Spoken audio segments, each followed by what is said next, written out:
এই যে যে দেখেন কলম এবং ভীমের জয়েন্টে যে হানিকমটা তৈরি হয়েছে, এগুলো কিন্তু সম্পূর্ণ ঝুঁকিপূর্ণ।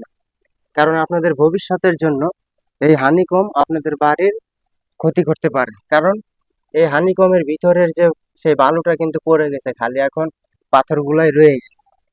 তো এই হানিকম বের হলে কিন্তু আপনাদের বাড়ির ক্ষতি হবে। এগুলাকে ভালো করে হাতুড়ির সাহায্যে খোদাই করে সিলেকশন বালু মিলিয়ে মেডিসিন দিয়ে তারপরে আপনাদের আবার দিয়ে দিতে হবে। এখানে দেখা গেছে যখন বোর্ডটা ফিটিং করা হয়েছে, একটা বাঁশের ঠেলা মারলে তাহলে আর আপনার এই বোর্ডটা বের হইতো না, এরকম হানিকমও তৈরি হইতো না। তো আমাদের দেশে দেখা যায় ছোট ছোট ভুলগুলো কিন্তু আপনাদের বড় ধরনের ক্ষতি করতে পারে ভবিষ্যতের জন্য। তো যার ফলে অবশ্যই এই যে এরকম হানিকম বের হলে এটা সমাধান কিন্তু সাথে সাথে আপনাদের করতে হবে।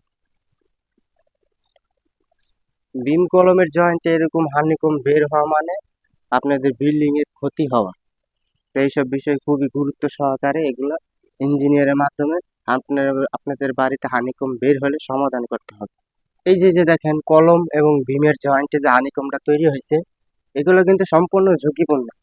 কারণ আপনাদের ভবিষ্যতের জন্য এই হানিকম আপনাদের বাড়ির ক্ষতি করতে পারে। কারণ এই হানিকমের ভিতরের যে বালুটা আছে, ভিতরে যে বালু তো থাকে মিক্সার মেশিনের সাথে যে ঢালের সাথে যে মিলানো হয়, সেই বালুটা কিন্তু পড়ে গেছে, খালি এখন পাথরগুলাই রয়ে গেছে। তো এই হানিকম বের হলে কিন্তু আপনাদের বাড়ির ক্ষতি হবে। এগুলাকে ভালো করে হাতুড়ির সাহায্যে খোদাই করে সিলেকশন বালু মিলিয়ে মেডিসিন দিয়ে তারপরে আপনাদের আবার দিয়ে দিতে হবে। তো এগুলো আসলে দেখা গেছে কাজের তাড়াহুড়া থাকলে, ঠিক আছে, বিভিন্ন কাজের তাড়াহুড়া দেখা যায় অনেক সময় অনেক বাসায় ঠেলা ঠুলা দিতে মনে থাকে না। তো এগুলো আপনাদের সচরাচর এগুলো খেয়াল করতে হবে। এই যে যে হানিকম গুলো আছে, এগুলো যাতে না বের হয়। এই যে এখানে একটা বাঁশ দিয়ে যদি ঠেলা দেওয়া হইতো, তাহলে দেখা গেছে আপনার বোর্ডটা বের হইতো না এবং কি হানিকমে বের হইতো না। তো আমাদের দেশে দেখা যায় সচরাচর এগুলো হয়ই। তো অবশ্যই কাজ নির্মাণ ক্ষেত্রে ভুল ত্রুটি এটি হবেই, কিন্তু ভুলগুলো আপনাদের অবশ্যই সংশোধন করতে হবে। এইভাবে ফেলে রাখা যাবে না, এগুলাকে হাতুড়ির সাহায্যে ভালো করে একটু ভালো করে ভেঙে এখানে মেডিসিন দিয়ে সিলেকশন ভালো মিলিয়ে এই বিম কলমের জয়েন্টে দিয়ে দিতে হবে। এখানে দেখা গেছে যখন বোর্ডটা ফিটিং করা হয়েছে, একটা বাঁশের ঠেলা মারলে তাহলে আর আপনার এই বোর্ডটা বের হইতো না, এরকম হানিকমও তৈরি হইতো না।